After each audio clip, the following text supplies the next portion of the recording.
Hello, thank you so much for clicking on this video. In this video, we're going to be looking at an exam question. And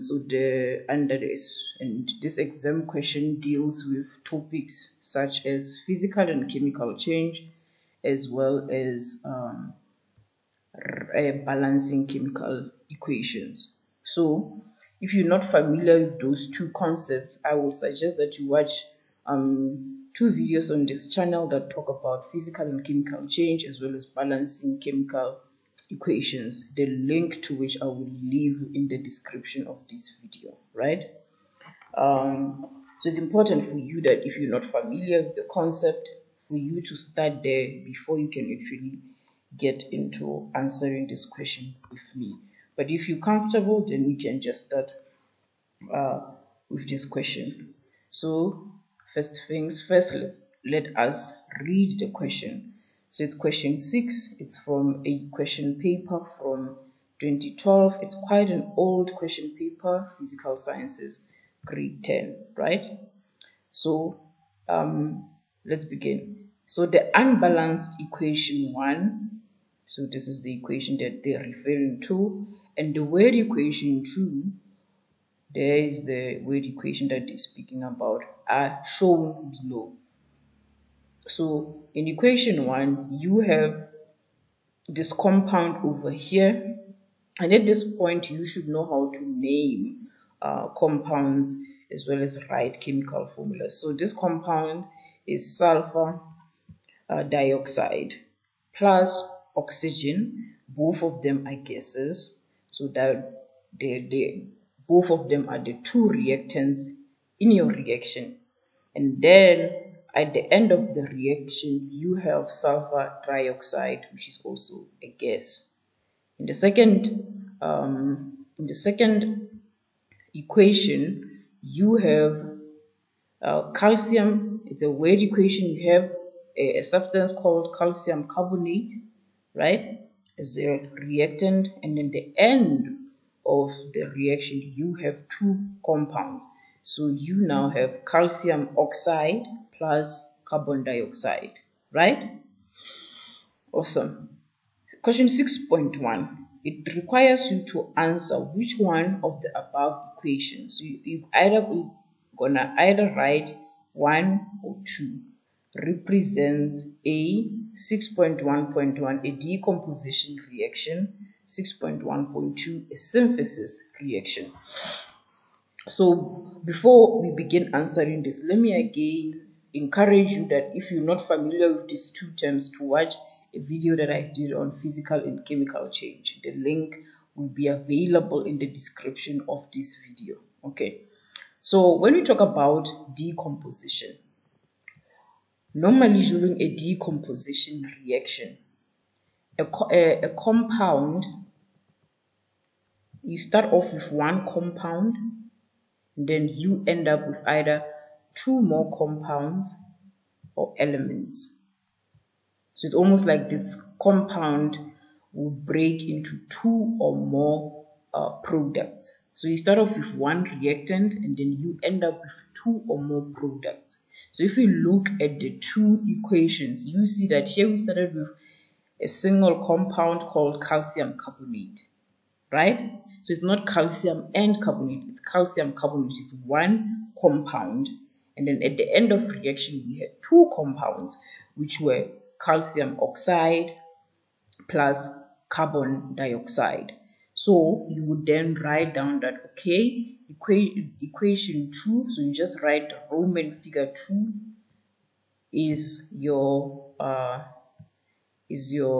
decomposition reaction, right? Awesome. And now it means that the first one is a synthesis. So during synthesis, it's just the opposite of the process I've just described.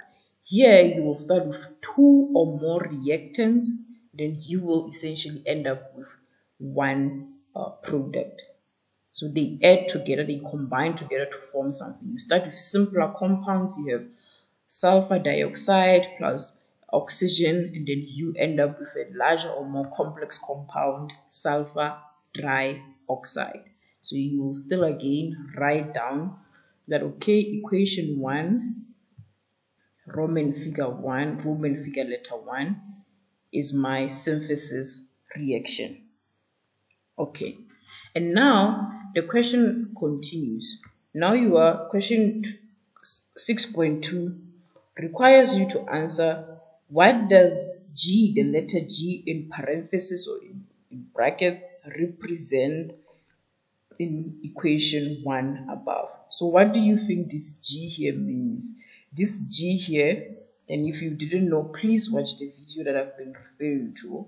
It means that the substances are in a gaseous phase, or they are gases. Remember, we have 3 states of matter that we study at in high school. You have your something can either be a liquid, can be a solid, or it can be solid or a gas, right? And I spoke extensively about this in the video that I've been talking about. So please, if you don't understand, watch that video. So you will just say, okay, 6.2, it means that it is a gas, and you will get a mark. So it is a gas. Okay. And now let us go to question 6.3, right? So in question 6.3, we are required to write down a balanced chemical equation for the word equation in 2. Show all the phases. So when they talk about the phases, you must mention, is it a gas, is it a solid, is it a liquid, etc., etc., right? So that's question 6.3. So this is the equation that they are referring to. So this means that you must know how to convert a word equation into a formula equation, where you must know what is the formula for calcium carbonate. You should have done that probably earlier in the year in term 1, I think. So let us try to do all of that. To start off, you'll say, okay, I know that calcium carbonate is written as, the formula for calcium carbonate is Ca for the calcium, and then carbonate is going to be CO3. So you have calcium CO3, right? And it's a decomposition reaction. So this molecule of calcium carbonate is going to break into 2 simpler compounds. This compound is going to break into 2 simpler compounds. So you have calcium oxide, which is given by COA, plus carbon dioxide.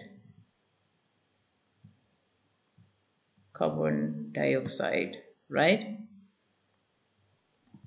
And now you first check, is this equation balanced? So to check that, you say, okay, let me write calcium, and then I have calcium, I have carbon, and I also have oxygen. In the video on balancing chemical equations, I've shown using various examples how do you go about balancing these chemical equations, right? So you check the number of calcium on the left hand side. You see it's just this one, so it's just 1, it's fine. On the right hand side it's 1, meaning the number of calciums are balanced, right? The number of carbons, you see that we have 1 here, you also have 1 on this side. So carbon atoms are also balanced. The number of oxygen atoms, you have O there because of the super subscript 3, it means it's actually 3 oxygens, right? And then on this side you have this oxygen plus these 2 oxygens here because it's O2, so you see it's 3. So this means that this equation that you wrote above is balanced. However, we're not done because the question required you to include the phases of the reactants as well as the product. So you've checked that it's balanced, it's fine. So you'll then say, okay, calcium carbonate is actually a solid. So it's something that you should know, that calcium carbonate is a solid. It means that you write a bracket and then include the phase, write S for solid. Right? And then that decomposes or breaks into another solid, calcium oxide. It's also a solid. Calcium oxide. If you don't know how to name these compounds, please just let me know. I'll make a video on that, because I'm just assuming that you did them in class in the first term, right? And then carbon dioxide, you should know that it's actually a gas. So you write CO2, and then you write in parentheses that it is a gas. Write small letter G, and then you will get your mark because you've shown all the phases, right? And also the fact that your equation is balanced. So that's out of 4. Right, so let's go to the next question. The next question requires us, says, rewrite equation 1, so this equation over there, in your answer book and balance the equation. It's 1 mark. I actually don't think that that question should have been worth 1, but it doesn't matter. So you say, okay, they said you have sulfur dioxide, SO2, and then it's a gas, right? And then it was mixed or combined with oxygen, which is O2. It's also a gas, to give us, so it's a synthesis. Add 2 or more things together, you get 1 product, to give us sulfur trioxide, SO3, which is also a gas. So you see the importance of knowing the phases of the substances as well, right? So this is G, not Y. This is G. It's a gas here. Right. So how do we balance? So the way I do it, I will just write S, because these the type of atoms that are here. We have a sulfur atom as well as an oxygen. Only those 2. So write SO, then I'll do this. Then I'm gonna start counting. So I'm gonna start counting on the left hand side. I'll see how many sulfur do I have. I have 1. On the right hand side, I also have 1. So for now, it seems the sulfur atoms are actually balanced. How many oxygens? On the left, you have 2 plus 2, because it's O2. It has that subscript 2. It means it's 2 oxygen atoms. So if 2 plus 2 is then going to give me 4, right? Then you see on the other side, because it's O3, it means that it's 3 oxygen atoms. So clearly they are not balanced, and our job is to balance them. So to balance them, I would say the simplest way, I would say, okay, I'm going to multiply this side by 2. So I'll say 2, 3 multiplied by 2, which will give me 6, right?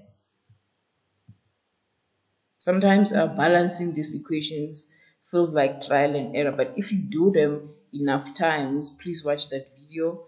You actually start seeing how easy it is. Your brain gets used to seeing what is it that you actually need to do. So this means that I will need to write a coefficient here and say now we have 2. We have 2 there. So after you do that, it's important for you to check. Say, okay, how many on this side is still 1 sulfur, and then it's still 4. And then on this side, you see now you have 2. Are the oxygen balanced? No. So how do you go about balancing the oxygen? So you want on this side, on the left hand side, to have 6 oxygens. and also have 2 sulfurs. So it seems logical to add a 2 there in front of SO2, right? Do you see what I did? So now let us check. So you have 2S. So this 2 is for both the sulfur as well as the oxygen. The same way, this 2 here is for the sulfur as well as the oxygen. So this would mean that on the left-hand side, I have 2 sulfurs. So let me just erase that. And we'll calculate again.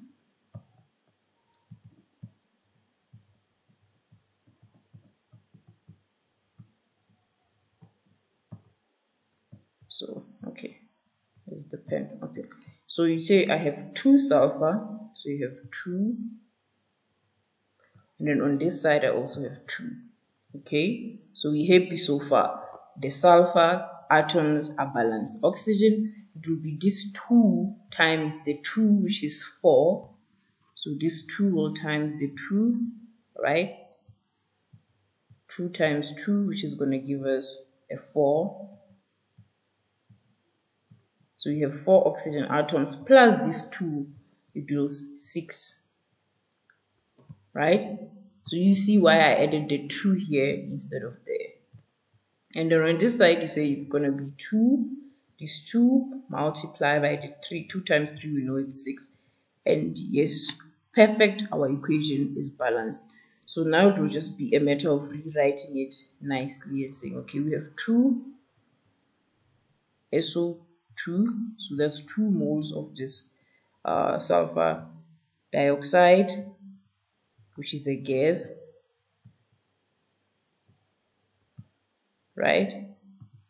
So small letter G, plus oxygen, 1 mole of oxygen, O2, and then you say G in brackets or parentheses, right? And it gives you 2 moles of sulfur trioxide. Balancing chemical equation is very important, because in most of the calculations that you will do later, you will need to first balance your equations, right? So this would then give you a mark, right? Okay, so let's go to the next question. So the next question is saying rewrite equation. Oh no, we are at 6.5. Name the chemical law that a balanced equation illustrates. So you should know that for the reason why we balance chemical equation is because of the law of conservation of, okay, let me write this on the other side. It's question 6.5. So it's question 6.5. It's the law of conservation of mass. Law of conservation of mass. I spoke about what it entails in the video on physical and chemical change, or when we were speaking about balancing chemical equations. So law of conservation. So spelling is also important in physics. Struggling to write. So it's the law of conservation. It's an E, an R, a V, an A, conservation, a T, I, a dot there, of mass. And essentially what it is saying is that the total mass of the reactants must be the same as the mass of the products, of law of conservation of mass. So that's the law. You should know how to state it.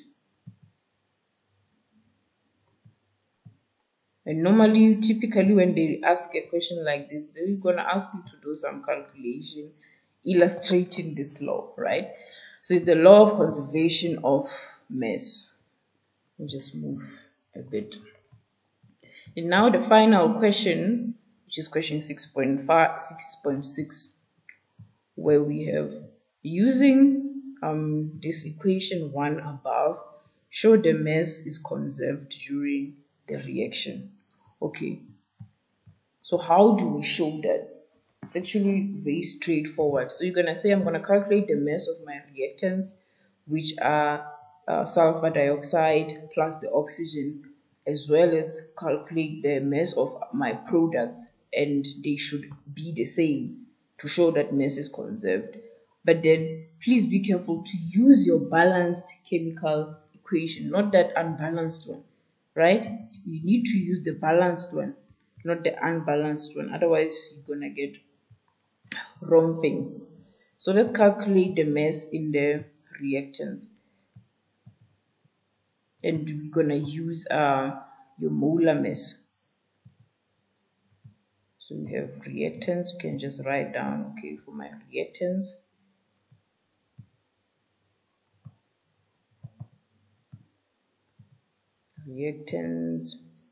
mass.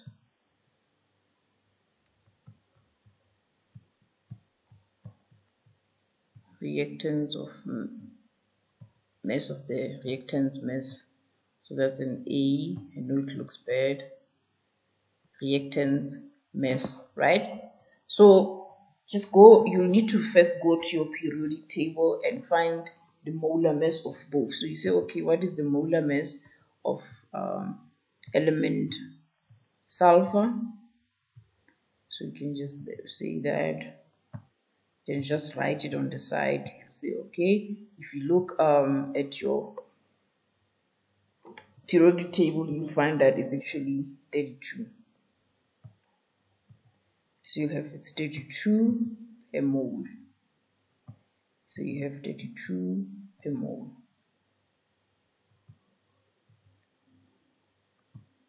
Right? Then you do the same thing. You look at oxygen, because you have those two types of atoms, sulfur and oxygen. And then you say it's 16. If you look in the periodic table, this two actually, your sulfur just appears below oxygen. Oof. So that will be per mole.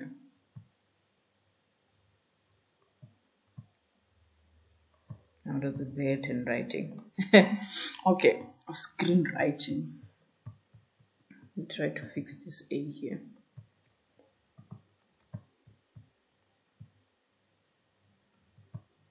Okay, so we will say, okay, using the balanced chemical equation, I see here I will have two SO2, so it will be 2, open a bracket.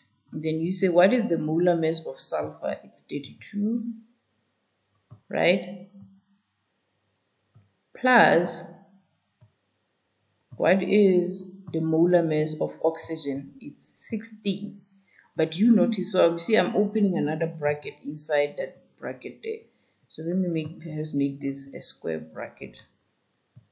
So I would then have 16, that's the molar mass of sulfur, of oxygen, I'm lying, times 2, because it's 2 oxygens. Do you see that? Because of that subscript.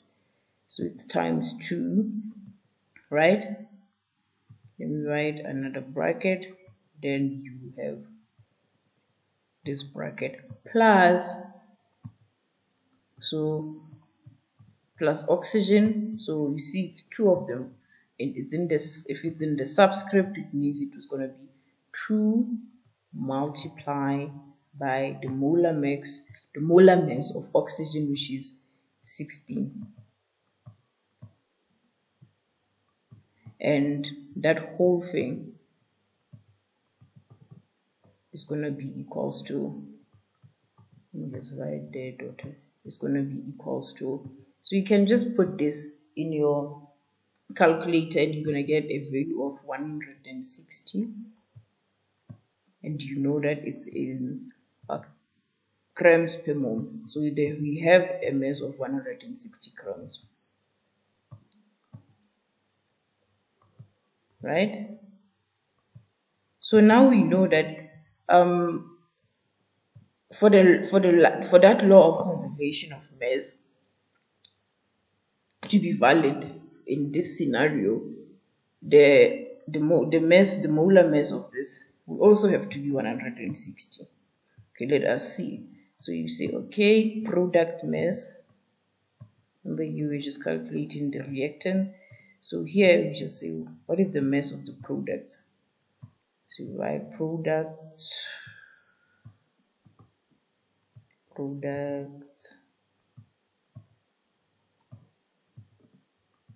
mass, and you try to calculate it.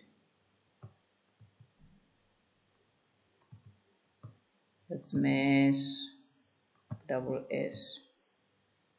And then, okay, so you say, okay, I see I have 2 there, so I'm going to put it, then open a bracket and say, what's the molar mass of sulfur? It's 32. Sulfur plus, now plus when you go to the oxygen part, plus, this is not, don't want you to make a mistake and think that is a multiply, that's a plus.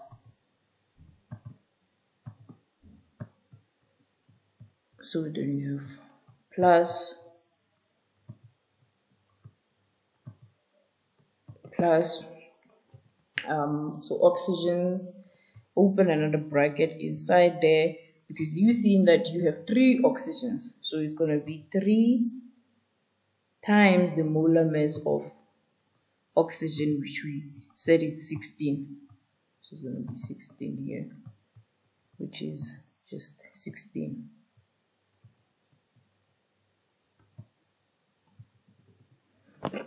So if you put this whole thing on your calculator, you'll actually realize that it is also equals to 160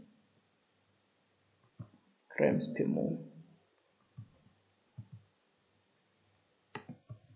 So meaning that law of conservation of mass holds, because the mass of the reactant is equals to the mass of my of my product. So you need to show this. So this is 6.6. This question 6.6. You need to show your working, and at the end you say, okay, therefore, we just remove this. At the end, let me write this on the other side. So then we say, okay, therefore, this means that the mass of the product, I'm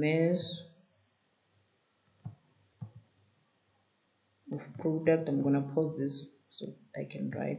Okay, so you will just say, therefore, the mass of the product is equals to the mass of the reactants. And yeah, we have successfully answered that question. If it's not clear, if you're struggling to understand certain concepts that we talked about, please refer to the videos.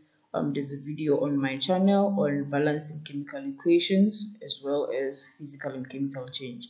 The link of those videos, like I mentioned at the beginning of the video, I have left in the description of this video. So thank you so much for watching.